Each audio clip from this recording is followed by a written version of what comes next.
Estamos ya mismo en PPP con Ignacio Utín, periodista, autor de 4 libros, yo diría especialista en la Europa del poscomunismo, ¿no? Todo ese corredor, efectivamente, de Europa, Asia también. Este es el último libro de Ignacio, Ucrania, Donbass. ¿Qué dice? Una renovada Guerra Fría, una renovada Guerra Fría. Este es el último de los libros de Ignacio, pero tiene otro. Ya vas por el 4, Ignacio. Así es, exactamente. Buenas noches. Buenas noches, primero. ¿cómo les va? Muchas gracias por estar aquí. Gracias por la invitación, por favor. Uno de los... ¿Cuántos argentinos hablarán albanés? Yo creo que muchos no, me da la impresión. Bueno, quizás te llevas una sorpresa. Sí, puede ser, pero Ignacio es uno de Helios. Que hayan aprendido in situ, In y situ. después se hayan ido a recorrer igual el mundo, lugares Poquitos. inhóspitos, Sí, o algunos no tanto. Definitivamente, porque Ignacio es especialista académico / nerd, con todo respeto, Ignacio, pero además estuvo en el terreno prácticamente viviendo ahí en toda esa zona. Estuviste en Albania, estuviste en Ucrania, en todos esos países, Serbia, más o menos ¿no? estuviste Serbia también. picoteando. Bueno, te convocamos para hablar un poquito del tema del momento, que es Ucrania, esta especie de déjà vu de la Guerra Fría que estamos viviendo, ¿no? Donde las potencias, los actores en pugna, son un poco Rusia y Estados Unidos, ¿no? Lo identificás así, lo enmarcás en esa disputa geopolítica. ¿Qué más? Es muy interesante. Yo, por eso el título del libro es una renovada Guerra Fría. Porque de alguna forma Ucrania quedó en el medio de dos bandos, Sí. como fue durante la Guerra Fría. Claro. De un lado la OTAN, del otro estaba la Unión Soviética. Hoy, por supuesto, no existe más la Unión Soviética, pero sí existe Rusia. Sí. Y sí existe una Rusia que no es la Rusia de hace 30 años, no es la Rusia de hace 25 años. Los 90 para Rusia, igual que para Bulgaria, igual que para República Checa, igual que para todos los países que hicieron la transición a fines de los 80, esa década fue terrible. Claro. Porque las transiciones siempre son difíciles, siempre. No es lo mismo, obviamente, no es lo mismo el caso de Estonia que el caso de Rusia, que el caso de Bulgaria. Cada país tiene sus características, sus particularidades, pero digamos que en términos generales todas las transiciones fueron difíciles. Sí, con conflictos étnicos, ¿no? Que nosotros desde acá, la verdad que no tenemos 10 millones de problemas, pero ese no lo tenemos en términos generales en la región, salvo algunos casos, nos cuesta entender esa sublevación identitaria de sectores, grupos que dicen yo estoy acá, pero no me siento parte de este país. Eso atraviesa toda esa zona de Europa, ¿no? Sí, pasó algo muy similar en la Unión Soviética y en Yugoslavia, porque eran dos estados que eran federaciones de distintas repúblicas, en las cuales, entre otras cosas, se reprimía el nacionalismo. Porque si tenés un estado multicultural, multinacional, y querés mantenerlo unido, necesitas reprimir los nacionalismos, necesitas reprimir cualquier intento de secesión, de independencia. Entonces, por ejemplo, en la Unión Soviética no solo se reprimía ese nacionalismo, sino que se movilizaba gente de distintas etnias para que, no sé, por ejemplo, todos los armenios no estén juntos, todos los kazajos no estén juntos, porque si están todos juntos del mismo grupo, hay más posibilidades de secesión, hay más posibilidades de que se levanten. Claro. El problema es, una vez que la Unión Soviética o que Yugoslavia se empieza a debilitar, ¿qué pasa con esos nacionalismos? Esos nacionalismos se levantan. Claro. Y así hubo guerras, no solo en la ex Yugoslavia, en casi todas las repúblicas. Ignacio, te voy a hacer una pregunta que creo que está buena para el que no conoce el tema. ¿Qué hace Estados Unidos en esa zona? ¿Qué hace Estados Unidos en esa zona? Lo mismo que hace Estados Unidos en todo el planeta. Es la principal potencia del mundo. Sí. Está bien, pero ¿cómo se...? Quiero decir, o sea, no es lo mismo, si querés, la intervención a Medio Oriente, que tenía cierta intención, con esta, que además está en un terreno que es muy cercano al del enemigo, en este caso a un enemigo de peso, no cualquier enemigo, Estados Unidos se está poniendo cerca de una zona de disputa muy fuerte con uno de los 3 países que son líderes, ¿Cómo llega a esa situación? Además, en un mundo distinto, porque si yo me decís, bueno, esto pasó en los 90 o pasó en los 80, quizá era un poco más entendible. Ahora es medio extraño ver conflictos tan fuertes así. Es una buena pregunta, ¿qué es lo que hace Estados Unidos ahí? Porque digamos que el conflicto en Ucrania tiene 2 aristas. Sí. Una arista un poco más interna, que surge a partir de 2014. A ver, hagamos un pequeño raconto. Sí. ¿De dónde sale la guerra del 2014? Ucrania tenía un presidente que se llamaba Viktor Yanukovych, que fue elegido democráticamente, es importante aclararlo, guste o no, fue elegido democráticamente, era un presidente que venía del oriente ucraniano. Ucrania es un país que está muy partido, y está partido en términos étnicos, en términos de lengua, en términos políticos. El este vota una cosa, en el este se habla ruso, el oeste vota otra cosa y en el oeste se habla ucraniano. Y eso se ve en todos los mapas de resultados electorales desde la independencia hasta el día de hoy. Digamos no, hasta el día de hoy no, hasta el comienzo de la guerra en el 2014. Y este presidente, Viktor Yanukovych, venía del este, de la zona más prorrusa, de la zona donde se habla ruso y una zona políticamente cercana a Rusia, además de culturalmente cercana a Rusia.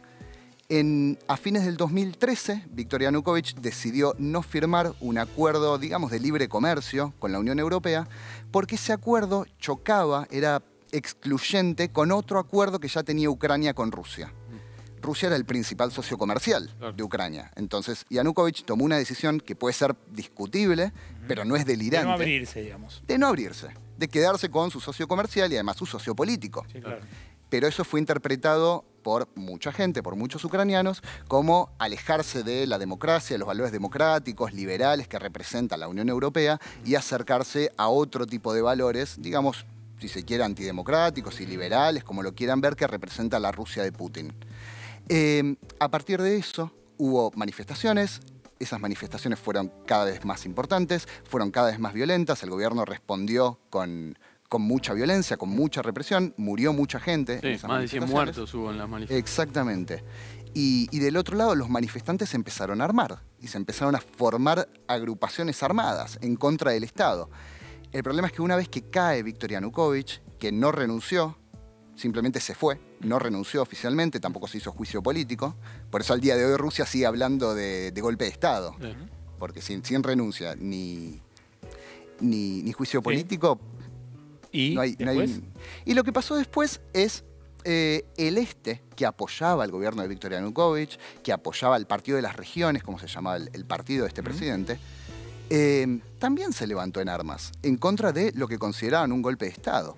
Porque el otro punto importante es quiénes fueron los que se levantaron en armas. No es gente de a pie la que toma las armas así porque sí. Lo que había eran grupos ultranacionalistas, grupos de extrema derecha, algunos de ellos neonazis.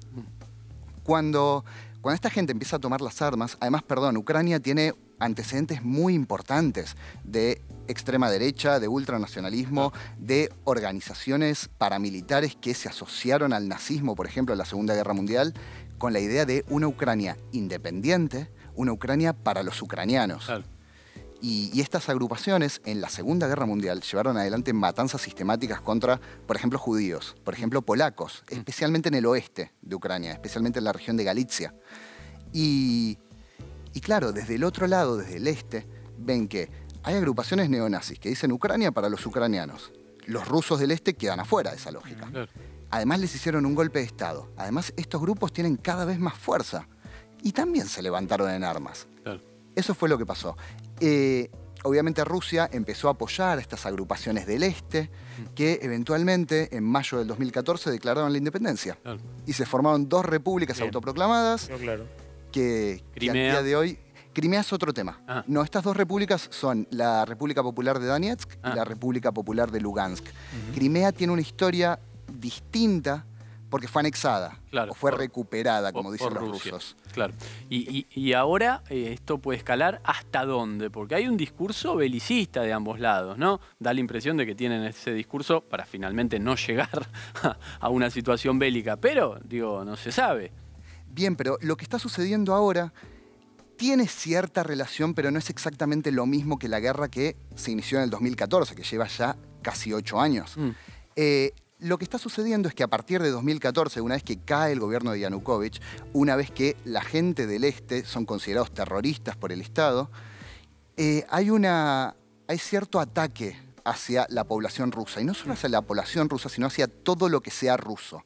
La cultura, la iglesia, el idioma. Y a partir de 2014, a partir de todo esto, Ucrania hace un quiebre. No solo se aleja de Rusia, sino que se acerca mucho a la Unión Europea, se acerca mucho a la OTAN, cambia su constitución y desde 2019 la constitución de Ucrania dice que Ucrania se tiene que acercar, tiene que intentar incorporarse a la OTAN. Todo este quiebre, todo este alejarse de Rusia y acercarse a la Unión Europea o a la OTAN, por supuesto que no le gusta nada a Rusia. Claro. Y ahí viene la segunda etapa del conflicto.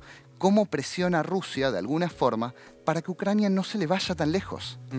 Ignacio, la tendencia, te iba a decir natural no hay nada, digo, pero la tendencia es que estos países que formaban parte de la Unión Soviética tiendan a occidentalizarse porque ven algún beneficio, alguna ventaja, tanto a nivel político como a nivel de la sociedad. ¿Esa es la tendencia? Depende del caso, yo diría que no. En principio, los países del Báltico, Estonia, Lituania y Letonia, sí, absolutamente, sí. Porque esos tres países siempre oficialmente consideraron a la etapa soviética como un periodo de invasión. Claro, muy cosa que no pasa en Bielorrusia, no pasa en Ucrania, no pasa en Kazajistán, no pasa en Armenia, que somos parte de la Unión Soviética. Claro. Los estonios no dicen eso. Claro. Pero después depende del caso, porque, por ejemplo, Ucrania y Georgia en el Cáucaso tienen una historia bastante similar. Tuvieron presidentes muy cercanos a Rusia durante bastante tiempo, hasta que hubo manifestaciones muy importantes que terminaron haciendo caer esos gobiernos cercanos a Rusia. De hecho, un dato de color es que el primer presidente, digamos, estable que tuvo Georgia fue el último canciller, fue el último ministro de Relaciones Exteriores de la Unión Soviética. Claro. Lo que da una pauta de cuán cercano era Georgia. Una consulta. La importancia de lo que está sucediendo ahora y que el mundo ahora, por estas horas, está mirando esa región, ¿es solamente político o la importancia también tiene que ver con la parte económica de la región? Digo, ¿tiene algún valor en especial ese sector del mundo que hace que tengamos que prestarle más atención? No necesariamente, porque Ucrania sí era una de las repúblicas más industrializadas de la Unión Soviética, pero es un país mayormente agrícola, no tiene mucho más que eso. La zona más industrializada es justamente la zona del este, es la zona que se declaró independiente. De hecho, tal vez conozcan el club Shakhtar, el club de fútbol Shakhtar, el club más importante de Ucrania. Exactamente, Shakhtar significa minero. Porque esa zona, esta región del oriente ucraniano, es una zona de minas de carbón. Y es una zona rica. ¿Y Kiev sigue estando del lado prorruso? No, Kiev es absolutamente ucraniano. La zona prorrusa es en realidad muy pequeñita, la zona que controlan, digamos, los insurgentes, los rebeldes, los terroristas. Porque digo, una digresión, cuando veía la serie de Chernobyl y daba la sensación de que todavía era muy... Bueno, eso es del 86, ¿no? Sí, claro. Ignacio, ¿de dónde surgió tu interés por todo esto? Qué buena pregunta. Qué buena Tenemos pregunta. poco tiempo. En un minuto lo tenés que decir. ¿En un minuto? Sí. ¿A vos te gusta la pizza? Sí. ¿Por qué te gusta la pizza? Porque la pizza es rica, porque está bien, la porque te pizza gusta. la tenemos a mano, Claro, Ignacio. no. Acá pedimos un delivery y vienen, tenemos 10.000 ¿Quién opciones. nos queda lejos? ¿Qué sé yo? Hay gente que es fanática de Superman, hay gente que es fanática y colecciona cosas. Es verdad. A mí me Pero en empezó algún a momento gustar. algo te habrá picado, digamos. La verdad no lo sé, Bueno, mira, te dejamos una inquietud. Sí, para el psicólogo. En ese caso, Lo analizo. Mostramos nuevamente y leo una frasecita que me encantó del libro de Ignacio. Dice: en toda Ucrania prima aquella certera definición kafkiana. Al final toda revolución se evapora y solo deja tras de sí el barro de una nueva burocracia. Demoledora la frase, la verdad que... Con eso nos tenemos que ir. Ignacio Utín, muchísimas gracias por estar aquí, por desasnarnos bastante, pedagógica además la intervención de Ignacio. Un lujazo, recomendamos el libro. Chicos, chicas, chau. Chau.